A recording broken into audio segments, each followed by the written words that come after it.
Jamaica's journey toward constitutional reform is a story of commitment, debate, and the voices of its people. A series of town hall meetings is being held to hear the people's voice on the matter.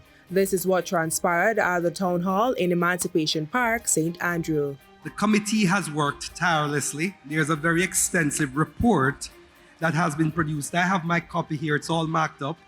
And I would recommend that every single Jamaican go to the ministry's website, download it, read it, become familiar with it, and think of how it either reflects what your own thoughts are or how you may meaningfully contribute to other recommendations or improvements to those that have been made.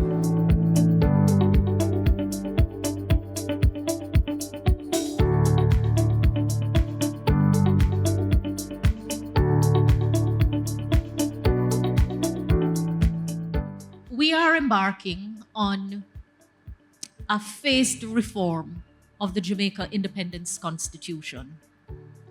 The focus at this juncture is to have the Constitution in a proper form,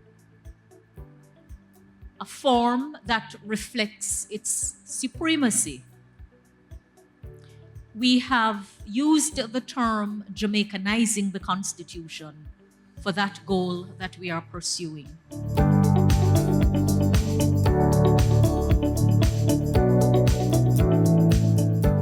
I would like to know what are the difficulties as it relates to selecting a semi-presidential system instead of a ceremonial one, where the president has more executive power. Our view is that where we start need not be where we end. We are not currently familiar with the full extent of a presidential system. People think that it begins and ends with the executive president. That is not what our research shows, and that is not what shows up in other countries. So again, it's about managing change. What we want to do is to move away from having a foreign monarch as our head of state. The possibilities are many, but if we don't achieve that goal, we may never know what else we can achieve. I am really, really excited about this process that we're doing. What we're doing, the Road to Republic, I call for it now. And I support everything that she has proposed. Let's see now, just a short question though. If there's a change of government, will this continue?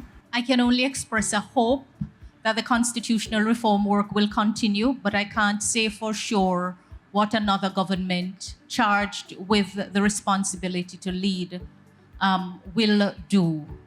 All I say is that, as far as I know, both parties are agreed that the change should be made by abolishing the monarchy as our form of government and establishing the Republic of Jamaica. Some people raised questions, while others expressed what can be described as a bone of contention. We can't afford no ceremonial president, Ms. Marlene. We need more.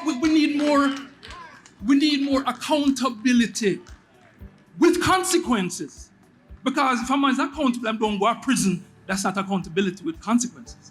People need to know that their behavior is going to attract consequences to prevent that behavior from moving forward. I'm on the same page with you that accountability in government and accountability in the society is something that we will have to spend a lot of time looking on.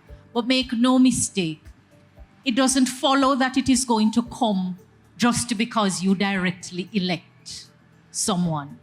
We hope that that would make it happen, but that has not been the experience. So let us work together to find the kind of accountability that will yield the result that we all want.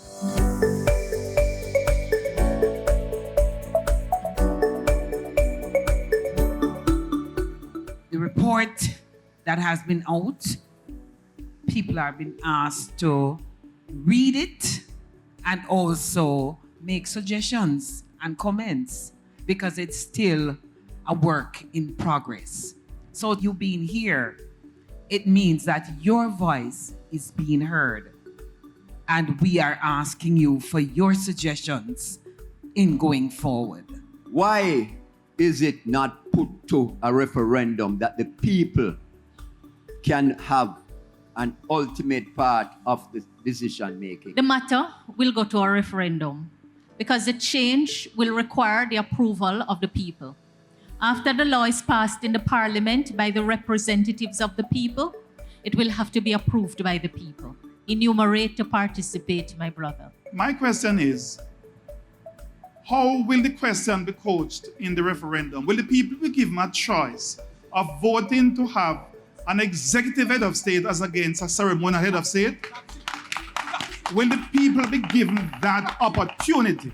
We have not determined what the question will be, but we are guided by what the Constitution says. The Constitution requires that the bill passed by Parliament be approved by the people.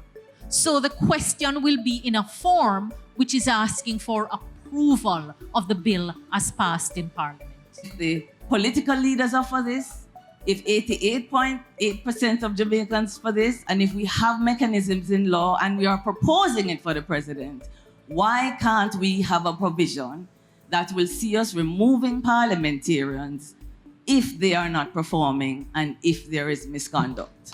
So remember, the work is being done in phases. We did consider, and the first phase is focusing on the deeply entrenched provisions for which we need the approval of the people. No, having made the recommendation we have made, that is certainly not the end of the matter, because I share the concern and I understand the call for greater accountability. Yes. And so the process of accountability that we have recommended for the president is not something that currently exists. Correct. But it is taking us in the right direction. Right. There are those who want to keep the English monarch as the head of state. Seeing and reading some of these pamphlets, some things that is in it is already there, so why start over? I am, as I said, I am with keeping the king, right? And one of the biggest questions I'm going to ask you, what success Jamaica will be gaining from removing the king? All right, so you are not the only one who has expressed a view that we should remain a monarchy. It's just testament to the multiplicity of perspectives here. All right? So we are furthering our own goals as an independent country of changing the symbols of our nation and also of actualizing our Jamaican identity. You may not consider that an important goal, but ask yourself what place you have in the British society with the British king. We would become truly independent, having our own head of state. Simply put. So it is an evening, I think, that has been very well spent, certainly for me. And for you, as I hope it has been for me, it has been a learning experience. There's a lot more that we can discuss, and I think we're all excited, interested to see how we progress as a nation, what the next steps can be, and how we can meaningfully participate. The journey continues as Jamaica defines its future on the road to republic.